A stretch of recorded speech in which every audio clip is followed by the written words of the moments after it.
Estamos en el año 2350 antes de nuestra era, en el funeral de un faraón llamado Onos.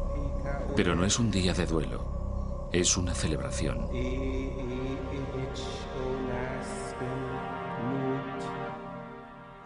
Durante 3000 años, los egipcios tuvieron una fe inquebrantable en la resurrección del espíritu del hombre.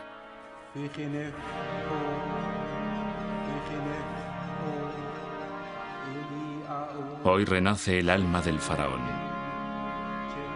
Pero el viaje al más allá no está exento de obstáculos.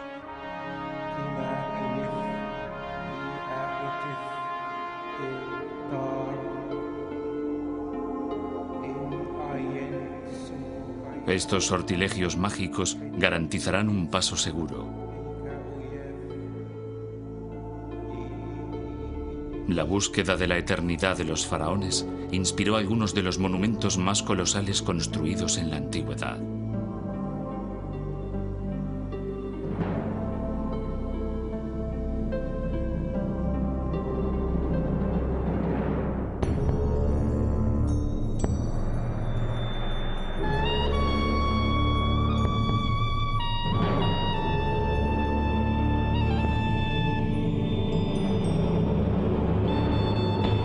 Egipto.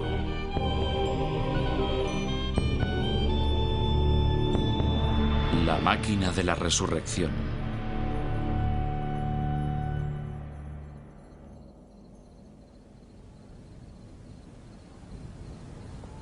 Las pirámides de Giza, cerca de la moderna ciudad de El Cairo, son el testamento más duradero de la humanidad. La mayor y más antigua es la Gran Pirámide. Durante más de 4000 años fue el edificio más alto del mundo.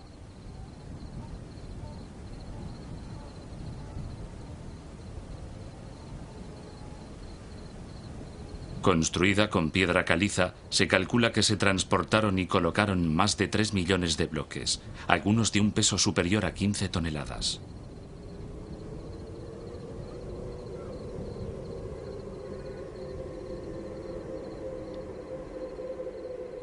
El esplendor y la perfección de las pirámides indujo a los viajeros occidentales a especular sobre quién las construyó y por qué.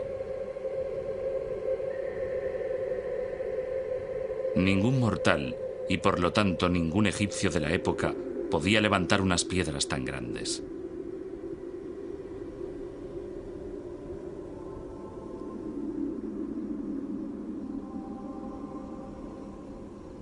¿Las hizo el propio Creador para ocultar en ellas su plan divino del universo? ¿O las hicieron los hombres de la mítica civilización de la Atlántida para albergar su antigua sabiduría? Tal vez las construyeron unos visitantes extraterrestres.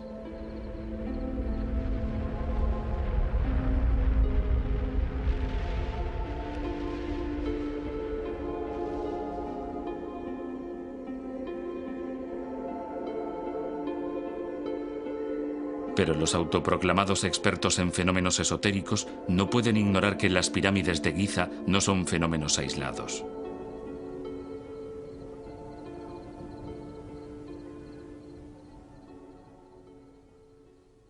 Desde El Cairo hasta Asuán, 1000 kilómetros al sur de El Cairo, a lo largo del Valle del Nilo, varios conjuntos de pirámides salpican el paisaje.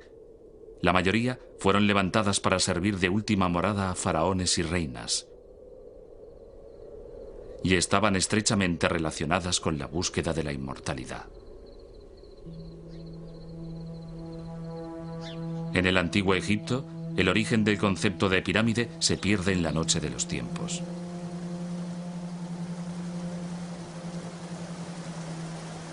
Al principio, había la oscuridad y el caos.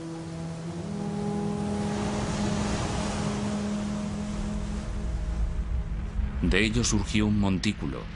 En este montículo apareció Re, el dios Sol, la encarnación de la vida y la energía, de la luz y el calor.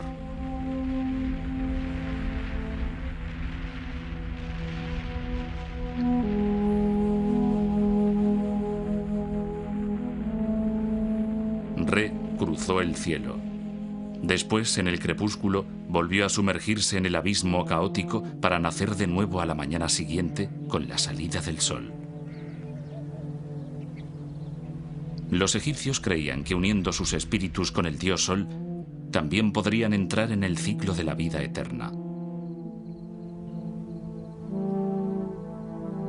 La pirámide era su vehículo hacia la inmortalidad, la máquina de la resurrección. Considerada como el montículo de la creación, formaba parte de un complejo proceso ideado para ayudar al faraón en su viaje al más allá.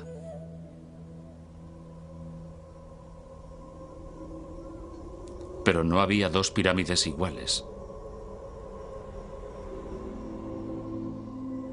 Escrita en los muros de la tumba del rey Yonos, hay una auténtica guía para la inmortalidad. Esta guía, conocida como Textos de las Pirámides, es un conjunto de fórmulas destinadas a abrir las puertas del más allá al faraón.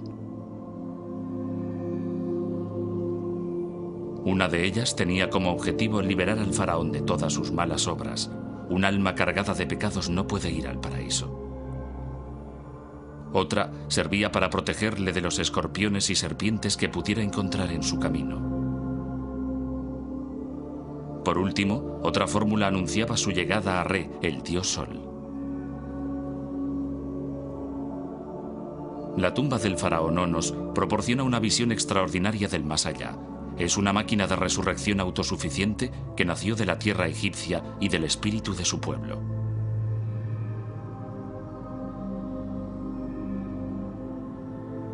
Pero hasta la actualidad, la verdadera historia de las pirámides ha permanecido tan oscura como la de aquellos que las construyeron.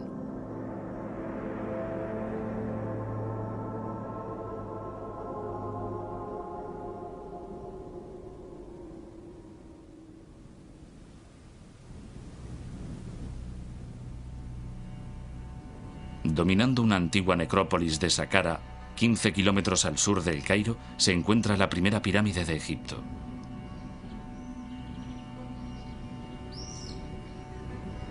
Conocida como la pirámide escalonada, es también la primera obra de envergadura construida en piedra hasta entonces.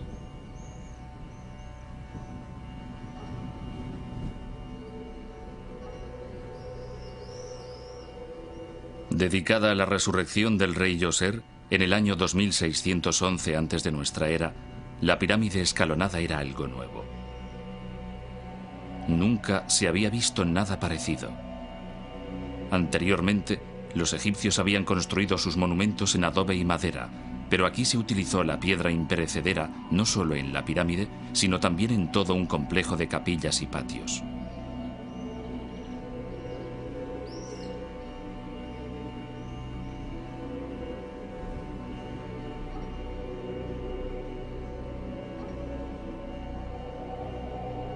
La mente creadora del complejo del rey Yoser fue el ministro y arquitecto real Imhotep. Estudioso y autodidacta, su realización le valió el título de visir, el funcionario más importante del país. Posteriormente, los egipcios incluso le adoraron como divinidad. Pero recientemente, un descubrimiento realizado muy al sur de Saqqara, en la necrópolis real de Abido, levantó dudas sobre quién fue realmente el gran genio que ideó la máquina de la resurrección.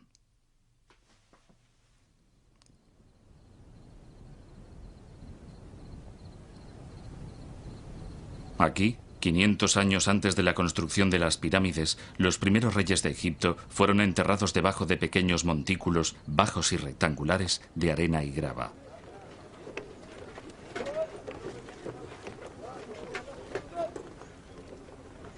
Desde 1995, Günter Dreyer del Instituto Arqueológico Alemán y su equipo excavan la tumba del rey Hasehemui, que gobernó Egipto alrededor del año 2680 antes de nuestra era.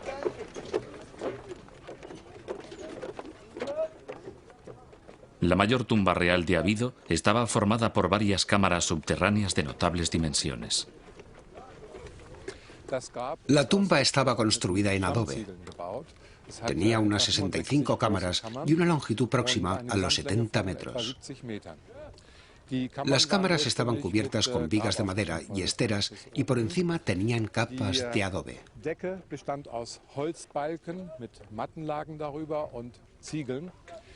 La gran tumba estaba llena de arena y sobre el nivel del desierto se levantaba un enorme montículo de arena y piedras.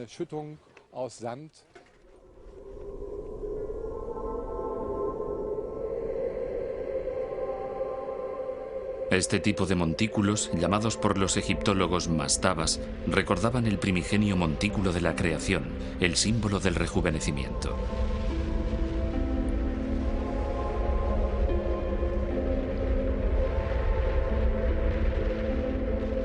A 1 kilómetro de allí, en la frontera del desierto, Hasehemui construyó también un enorme recinto rectangular. De unos 15 metros de altura y casi 150 de longitud, es una de las más antiguas construcciones de adobe que se conservan.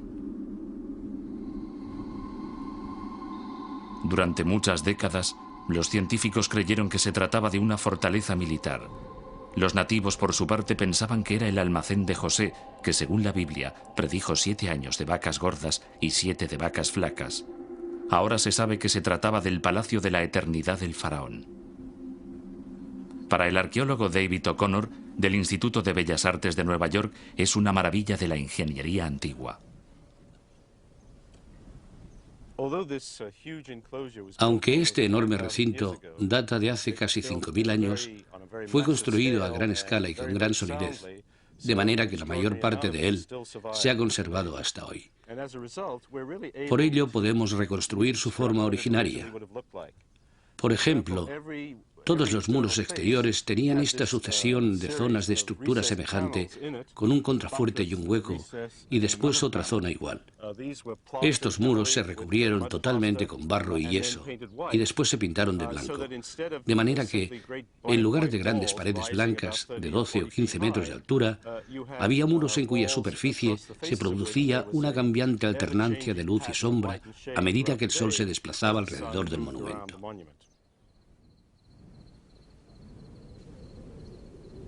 Los muros son una réplica de los que rodeaban el palacio y patio reales. Los contrafuertes eran un símbolo de poder. En vida del faraón, el recinto era el escenario de fiestas y celebraciones. Después de su muerte, era un testimonio de su fe en la inmortalidad. El recinto de Hasehemui era el mayor de los que se habían construido en Abido, pero el rey tenía planes más ambiciosos. En su búsqueda de la perfecta máquina de la resurrección, se convirtió en el primer gran constructor de la historia egipcia.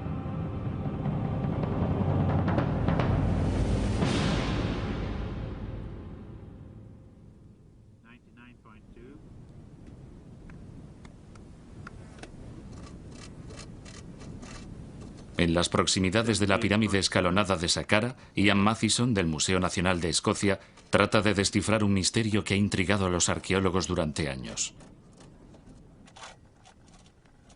Gracias a un sensor utilizado normalmente en las prospecciones petrolíferas, investiga un monumento conocido como Geyser el Mudir, que significa el recinto del Señor.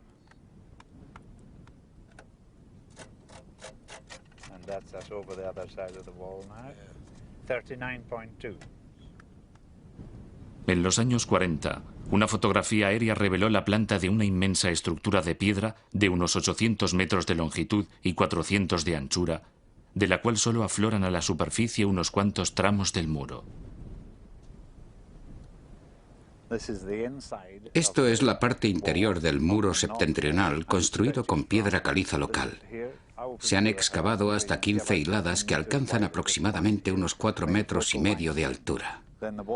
Después, el muro sigue hasta el final y la anchura total del recinto es de unos 350 metros desde aquí hasta allí y de unos 650 metros hasta el límite del emplazamiento que pueden ver allí. El muro sur se levanta sobre el horizonte.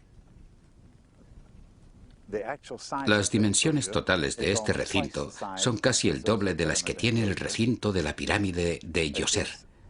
Es una construcción sorprendente porque, dadas sus dimensiones, debía ser la mayor construcción de piedra que nadie había sido capaz de levantar hasta entonces, es decir, hace unos 4.500 años.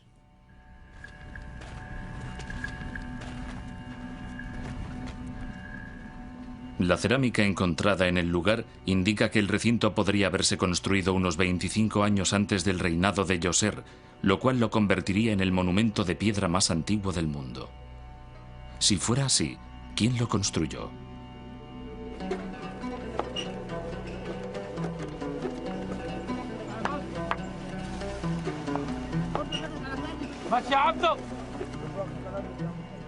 Solo el rey Hasehemui tenía los conocimientos necesarios para hacer una apuesta tan innovadora por la inmortalidad.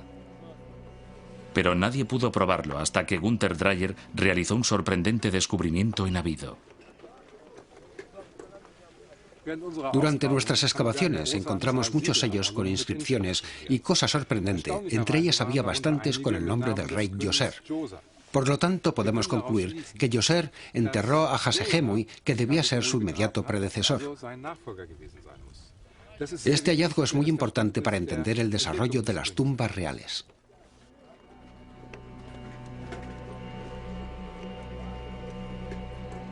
La constatación de que el faraón Djoser sucedió a Hasehemui llenó una antigua laguna en la historia egipcia.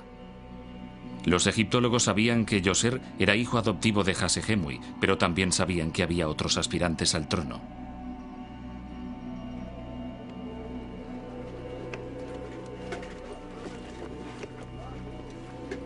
Los sellos no solo confirmaron la sucesión. Por primera vez, los arqueólogos podían trazar la evolución de las pirámides desde sus inicios. Inspirándose en el gran proyecto de su padre para asegurarse el paso al más allá, el rey Djoser llegó aún más lejos. Cuando Djoser construyó su sepultura, decidió utilizar los dos elementos introducidos por su padre, la tumba y el gran recinto. ¿Pero qué sucedió? Primero construyó su tumba, la cámara y encima el montículo que constituía la mastaba inicial, y luego levantó a su alrededor el muro del recinto. Entonces observó que el muro impedía la visión de la mastaba.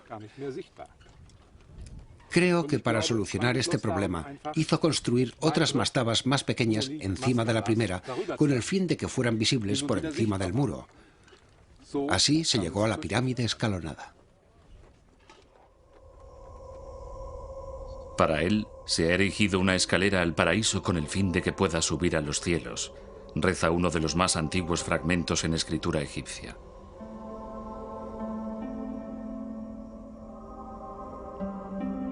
La evolución desde un sencillo montículo de piedras hasta la primera pirámide surgió de una poderosa visión del más allá, una visión que alteraría inexorablemente el paisaje de Egipto.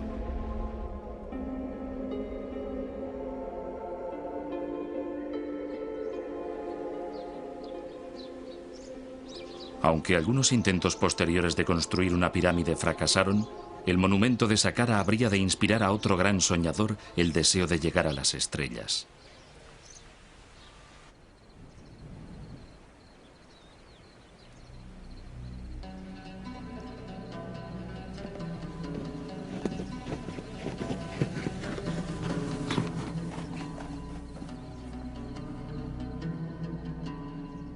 Estas extrañas ruinas, cerca del pueblo de Meidum, a unos 70 kilómetros al sur de El Cairo, marcaron el inicio de un nuevo capítulo en la evolución de las pirámides. La única pirámide escalonada completa construida después de la del rey Djoser es también la última que se construyó. Llamada la falsa pirámide, está actualmente en ruinas a causa de los robos de piedra sufridos en la antigüedad.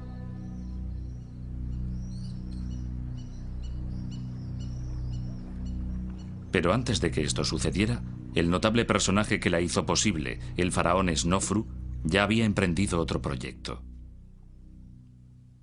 Este faraón fue reverenciado como un rey benevolente y de buen talante. Auténtico visionario, habría de convertirse en el primer gran constructor de pirámides. Para él, Meidum era solo el comienzo. Hacia el norte, en Dashur, Snofru construyó otras 2 pirámides.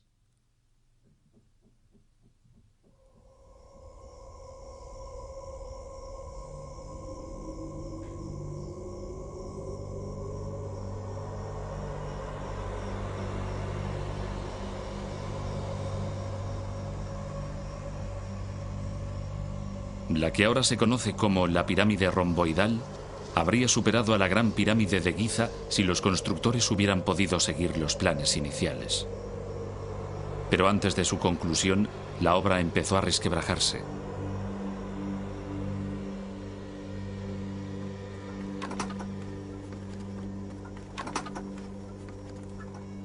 Rainer Stadelmann, del Instituto Arqueológico Alemán, un experto en los proyectos del rey Snofru, consiguió un permiso para acceder a la pirámide, cosa que nunca anteriormente se había concedido, y pudo establecer qué sucedió exactamente.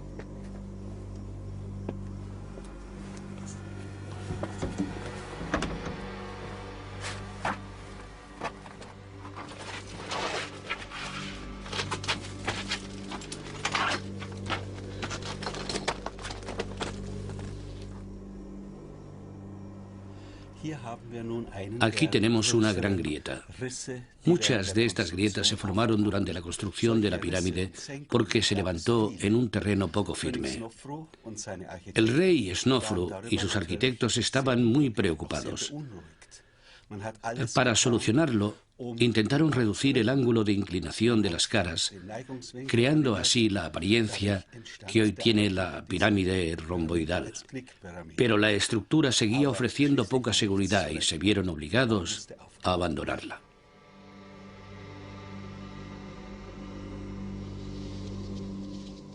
La pirámide se había levantado en un terreno arenoso, sin unos cimientos sólidos, y empezó a hundirse.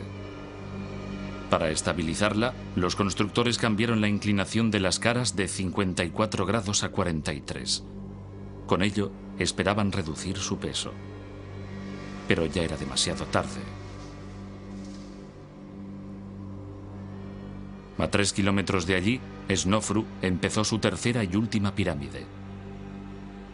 Aprendiendo de sus errores, los arquitectos reales prepararon unos cimientos de piedra caliza para evitar que la nueva construcción se hundiera, a la vez que dieron a las caras una inclinación de 43 grados, la misma que tenía la parte superior de la pirámide romboidal.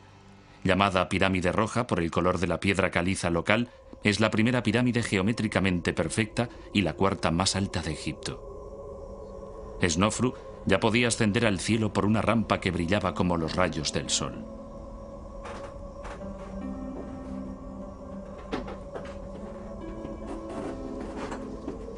El acceso a la pirámide se realiza a través de un largo pasillo descendente de 1 metro cuadrado de sección. Al fondo se encuentran 3 cámaras que se comunican entre sí. Miden cerca de 14 metros de altura y están cubiertas con bóveda en saledizo. Diseñadas para soportar el peso de la pirámide, recuerdan una pirámide escalonada en negativo.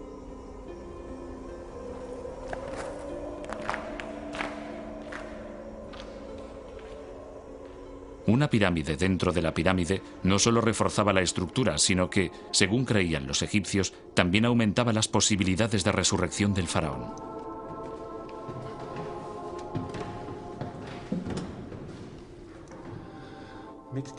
Con esta secuencia de 3 cámaras amplias y altas, el rey Snofru había conseguido al fin un lugar donde ser enterrado, una residencia eterna de la que podía sentirse orgulloso. Estas cámaras están construidas con grandes bloques de piedra caliza. El techo está formado por varios niveles de bloques, cada uno de los cuales sobresale unos 15 centímetros. Esta ingeniosa construcción permitía sostener el peso de la pirámide que se levantaba encima.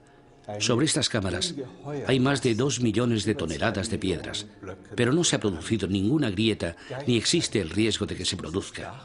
Desde el punto de vista religioso, el techo también representa el cielo que cubre el sarcófago de madera, destinado al eterno descanso del rey Snofru.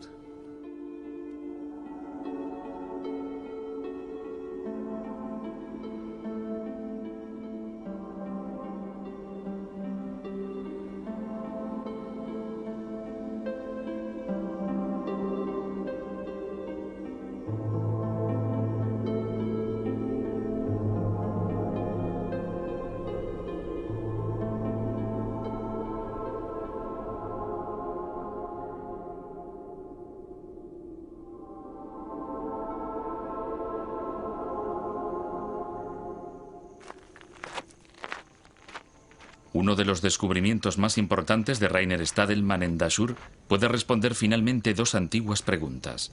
¿Quién construyó en realidad las pirámides y cuánto se tardó en construirlas? Cuando empezamos las excavaciones, encontramos una parte del revestimiento todavía intacto. Otros bloques se habían desprendido.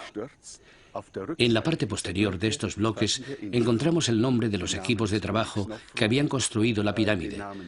Por ejemplo, el equipo verde, en egipcio, Ouachit, el nombre del rey, Snofru, y fechas.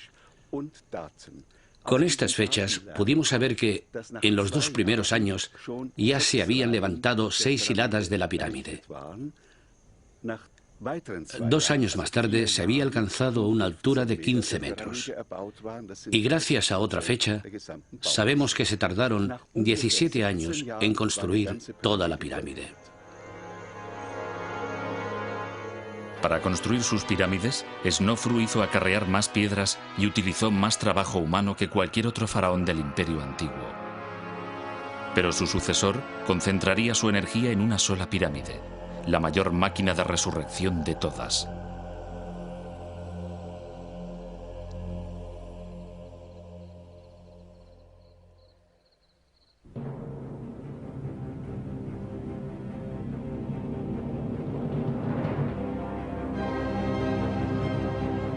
Con el imponente perfil que se levanta en la meseta de Giza, las pirámides son la expresión definitiva de la búsqueda de la eternidad. Construidas por los sucesores de Snofru, Kéope, Kefren y Micerino, son en realidad montañas levantadas por los hombres. La escala sobrehumana de la Gran Pirámide valió a Kéope la fama de tirano cruel. Según Napoleón, que se maravilló ante ella en 1798, contenía suficientes piedras para levantar un muro de 1 metro de altura alrededor de toda Francia.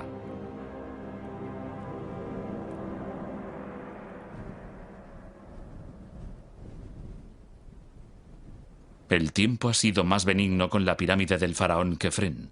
Solo 60 centímetros más baja que la Gran Pirámide, está mejor conservada. La piedra caliza que la recubría originariamente aún corona su parte superior. También conserva los restos de varias construcciones que formaban parte de la máquina de la resurrección.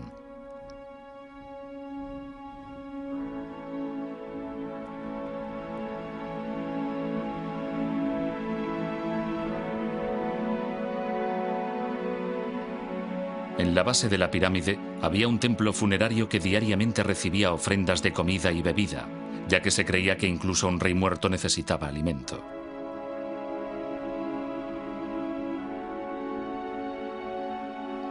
Desde allí, una calzada cubierta de casi 400 metros llevaba hasta el Templo del Valle, una puerta monumental que unía la meseta desierta con las aguas del Nilo, fuente de vida y purificación.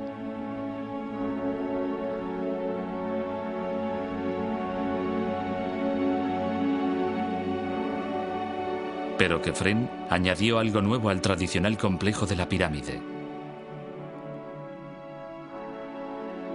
la Esfinge, una de las imágenes más obsesionantes de Egipto, un león con cabeza humana que ha cruzado el tiempo para proclamar la grandeza del gran dominador del mundo.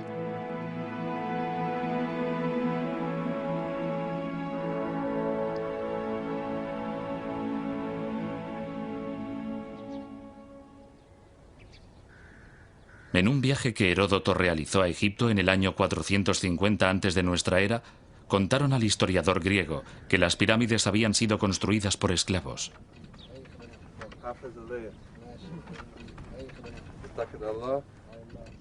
Sin embargo, no se han encontrado pruebas de la existencia de la esclavitud y las excavaciones realizadas por el arqueólogo americano Mark Lehner para levantar un mapa de la meseta de Giza no han contribuido a confirmar la información dada a Heródoto. En cambio, se han encontrado indicios de que Giza, lejos de ser un campo de trabajo, fue una animada comunidad de obreros dedicada al servicio de los faraones.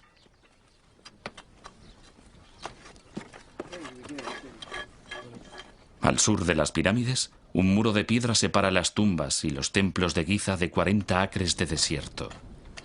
Fue aquí donde Lehner y su equipo empezaron las excavaciones. Este ancho muro de piedra recibe en árabe el nombre de Muro de los Cuervos y tuvo un importante papel en el momento de decidir dónde empezar a excavar. Nuestro emplazamiento está exactamente al sur del muro. En cualquier otro lugar del mundo esto sería patrimonio nacional. En cambio aquí en Giza es bastante ignorado porque queda empequeñecido por las pirámides y la Esfinge. De hecho, es mucho mayor de lo que parece. Las zanjas que hemos abierto al lado del muro muestran que este tiene 10 metros de altura y la puerta que se encuentra a mis espaldas alcanza una altura de 6 metros y medio. Podría ser una de las mayores puertas del mundo antiguo. En 1991, excavaron una zanja en la que se hallaron miles de fragmentos de cerámica de la época de las pirámides. Procedían de 2 salas que, según Lehner, eran antiguas panaderías. Bastantes vasijas contenían lo que parecía grano. Para asegurarse, se consultó a arqueobotánicos como Mary Ann Murray. En un tanque de flotación, el polvo se hunde hasta el fondo. Lo que flota es vegetal. Análisis posteriores confirmaron que se trataba de trigo, utilizado seguramente para amasar pan. Las panaderías estaban adosadas a la parte trasera de un edificio de adobe rodeado por un muro de más de 1,5 metros de anchura. En el interior se hallaban unos bancos bajos y canalones, bellamente cubiertos con arcilla del desierto. Lehner y su equipo quedaron extrañados hasta que estudiaron más a fondo el polvo del suelo. Rascando con cuchillos del ejército suizo, encontramos depósitos fibrosos muy frágiles que resultaron ser escamas, aletas, fragmentos de cráneo y vértebras de pescado. Al observar al microscopio parte de los detritos que llenaban los canalones, vimos que había gran cantidad de espinas de pescado. Todo parece indicar, pues, que en el recinto del edificio de adobe había un lugar destinado a la preparación del pescado. Pronto fue evidente que Lehner y su equipo habían encontrado las dependencias donde se preparaba la comida para los constructores de las pirámides. A poca distancia, un antiguo cementerio da testimonio de las legiones de artesanos y obreros que vivieron aquí para servir a los faraones. Construidas con piedras sobrantes de las pirámides, se pueden ver algunas mastabas en miniatura con pequeños patios y puertas falsas que llevan inscripciones con el nombre del propietario.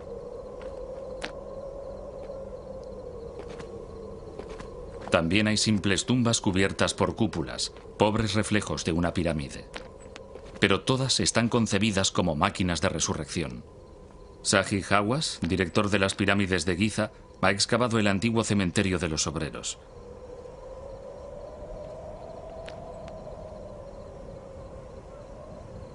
Las paredes grabadas de una de las tumbas más interesantes nos proporciona un poco de información sobre las vidas de esta gente. Este hombre se llama Nefertiti. Se casó con 2 mujeres, cosa rara, y vivieron con él al mismo tiempo. Tuvo unos 11 hijos, pero lo interesante es que su mujer principal tuvo un título propio, aunque es difícil de leer. Se dedicaba a tejer, y bajo la 4ª puerta tenemos una escena muy interesante que no ha aparecido en ninguna otra tumba. Este hombre prepara vino, este elabora cerveza y estos guardan el vino. En la lista de ofrendas se habla de 4 tipos de vino y 5 tipos de cerveza, ya que la dieta común, tanto para el obrero como para el faraón, estaba compuesta por cerveza y pan. Creo firmemente que Nefertiti estuvo a cargo de la panadería hallada al este de las tumbas de los obreros.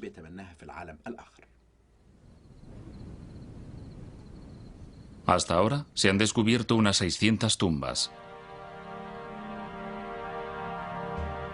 Parece también que el Muro de los Cuervos era la barrera que separaba la tierra sagrada de las pirámides del mundo profano de quienes las construyeron.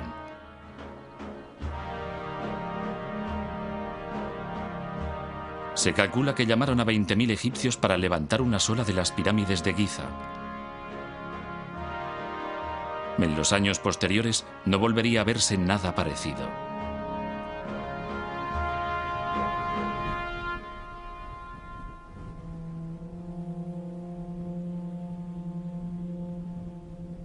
El tiempo no fue tan amable con la siguiente dinastía de faraones. Estas tumbas en ruinas se conocen como las pirámides olvidadas. Situadas no muy lejos de Giza, en un lugar llamado Abusir, son más pequeñas que sus colosales predecesoras y están en muy mal estado de conservación. El revestimiento de piedra caliza les fue arrancado en tiempo de los romanos.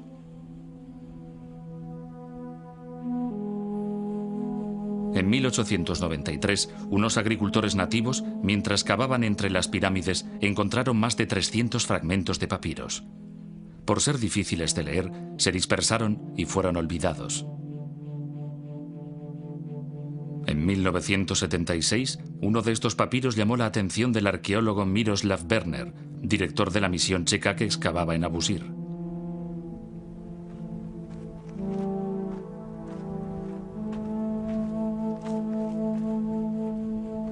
Mencionaba el templo funerario de un rey poco conocido, llamado Neferef-Re, cuya tumba no había sido hallada. Werner sospechó que descansaba bajo toneladas de arena, cerca de una pirámide inacabada. Al ser una pirámide incompleta, los arqueólogos anteriores habían dado por supuesto que nunca había sido utilizada. Pero se equivocaron. En su base, Werner halló un templo funerario que había funcionado plenamente y el más completo conjunto de esculturas de la quinta dinastía. Entre ellas había una estatua del rey, de piedra caliza pintada, con la cabeza protegida por el dios halcón Horus.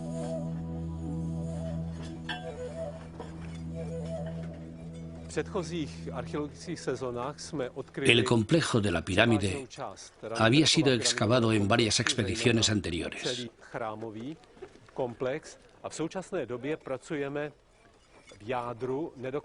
Ahora excavamos en el centro de la pirámide, donde hemos conseguido descubrir la entrada a la cámara funeraria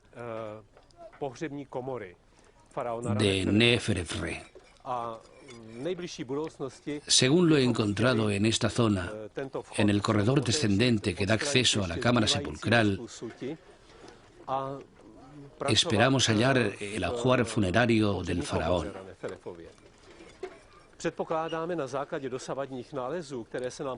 Y posiblemente también fragmentos de su sarcófago de granito rojo.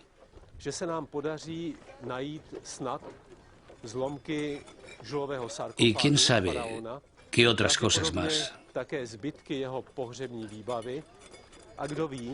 Tal vez incluso hallemos su momia.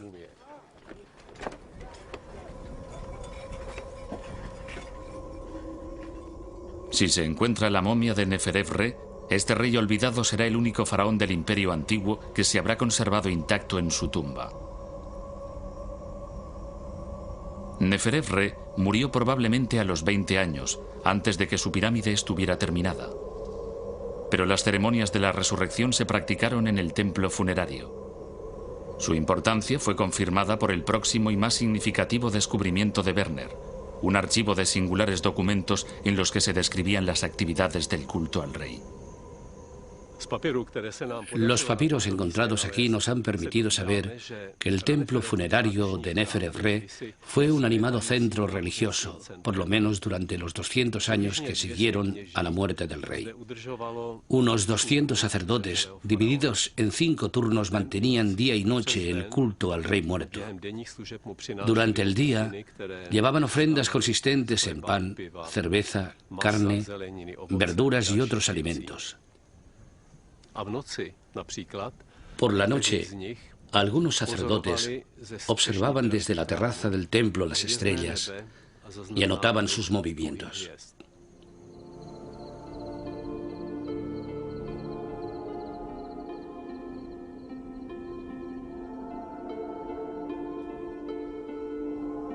Los registros de Abusir revelan una burocracia obsesionada por los detalles. Se realizaban inventarios meticulosos de los muebles y los objetos de culto, así como de las reservas y de las entregas de comida y de los ingresos procedentes de las propiedades del rey. Había listas de las tareas que debían realizar los sacerdotes en los rituales diarios. Estas incluían revivir el espíritu del faraón, vestir su estatua y preparar suntuosos banquetes en los altares. Lo que no comía el faraón, lo comían los sacerdotes. Según un documento, durante una festividad de 10 días se sacrificaron 130 toros. Todos en honor del rey de corta vida. El culto de Neferefre floreció durante 200 años, hasta que fue abandonado y su tumba olvidada. Siglos más tarde, las grandiosas máquinas de la resurrección desaparecerían del paisaje egipcio para reaparecer bajo una forma muy diferente.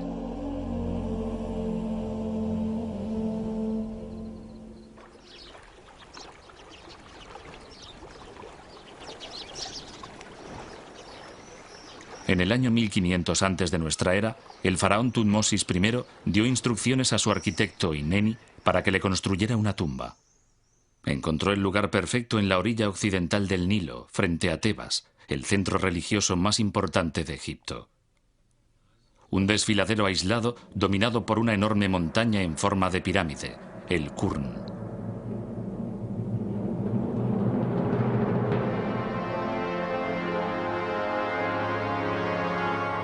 Aquí, en las profundidades de la roca, Ineni excavó la tumba. Seguro de que el cuerpo de su faraón estaría a salvo, dejó una conmovedora inscripción en los muros de su propia tumba a solo unos kilómetros. En ella puede leerse: «Construí la tumba de mi majestad. Nadie lo vio, nadie lo oyó».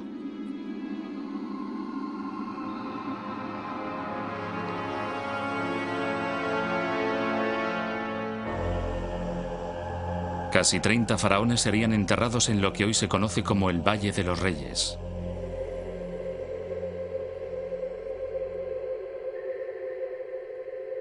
La inmortalidad estaba asegurada por un sorprendente conjunto de textos que decoraban los muros. Mientras los egipcios excavaban sus tumbas en la roca, la pirámide hizo una sorprendente reaparición en un antiguo pero poco conocido reino.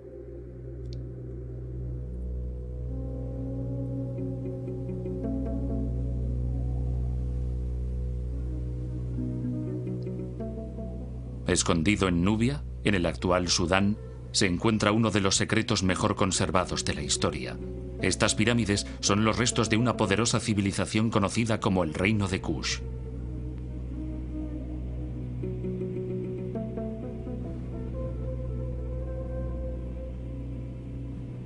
La historia de su construcción empieza hacia el año 1400 antes de nuestra era.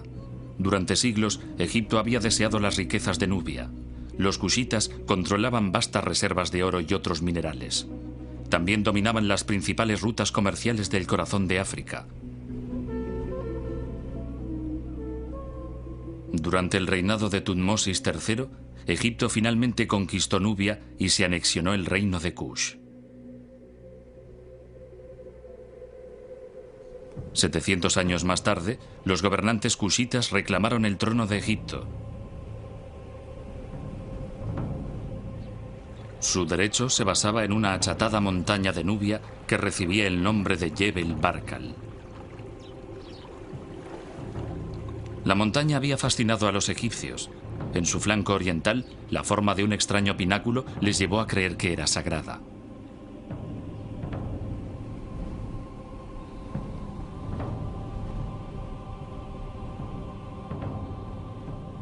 El arqueólogo americano Tim Kendall, del Museo de Bellas Artes de Boston, Massachusetts, ha pasado años desentrañando los secretos de Jebel Barkal.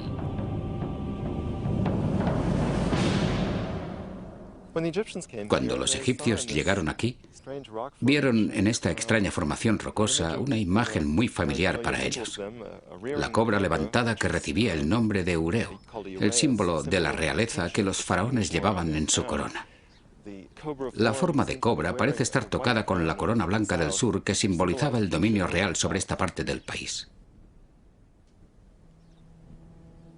El simbolismo de la cobra y la corona blanca determinó la presencia en Jebel Barkal de Amón-Re, el dios más importante de Egipto, cuya principal morada estaba en el templo de Karnak, en Tebas. Se creía que una forma de Amón-Re con cabeza de carnero vivía dentro de la roca. Su presencia confería el derecho a reinar sobre todo el valle del Nilo, incluida Nubia.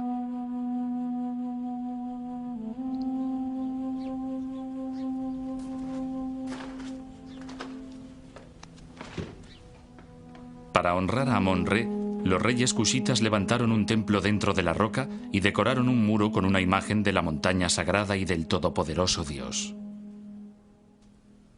En este templo, construido por Taharka, el más importante de los gobernantes cushitas de Egipto, tenemos una representación de Jebel Barkal. Aquí y aquí puede verse como imaginaban que era. Aquí se ve la montaña. Está pintada de color rojo oscuro y en su interior está sentado el dios representado con cabeza de carnero. El Amón nubio siempre tenía cabeza de carnero y aquí se le llamaba Amón, señor de los tronos de las dos tierras, que está en la montaña pura, que es lo que significa Jebel Barkal. Aquí se ve el gran pináculo representado como una cobra levantada o ureo, con un disco solar en su cabeza. Cuando se mira la montaña desde el lado este, el pináculo presenta esta forma. Tiene un orbe en su cima, y si se está allí un poco antes de la salida del sol, parece que el sol surja del pináculo y se pose en su cima.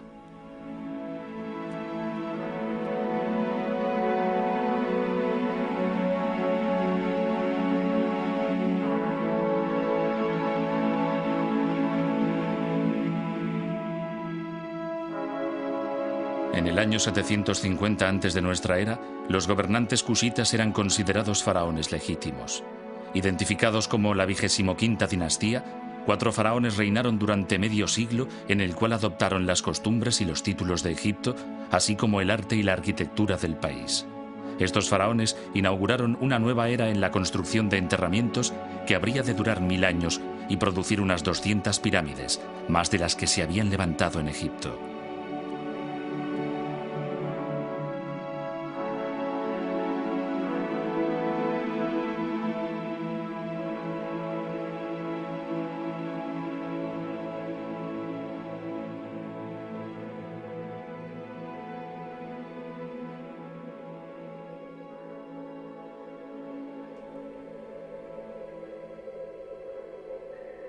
Pero las pirámides cushitas tienen un estilo propio. Son más pequeñas, de ángulo más pronunciado y su parte superior es plana.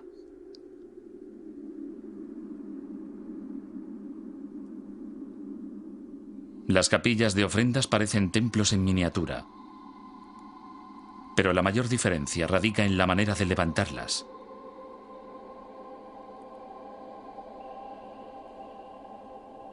Los reyes egipcios construían las pirámides y eran enterrados en ellas. Cuando los reyes cushitas morían, los sepultaban en el suelo y las pirámides se erigían encima.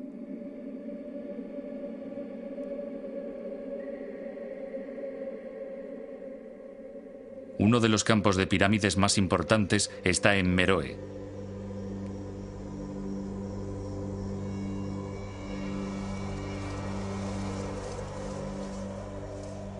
Todas las cámaras mortuorias fueron saqueadas en la antigüedad excepto una, la tumba de una reina llamada Amanisaquete. Aquí, en el siglo pasado, un aventurero italiano llamado Giuseppe Ferlini descubrió un fabuloso escondite de joyas de oro. El hallazgo provocó una epidemia de buscadores de tesoros durante la cual las pirámides fueron sistemáticamente saqueadas y algunas casi totalmente destruidas.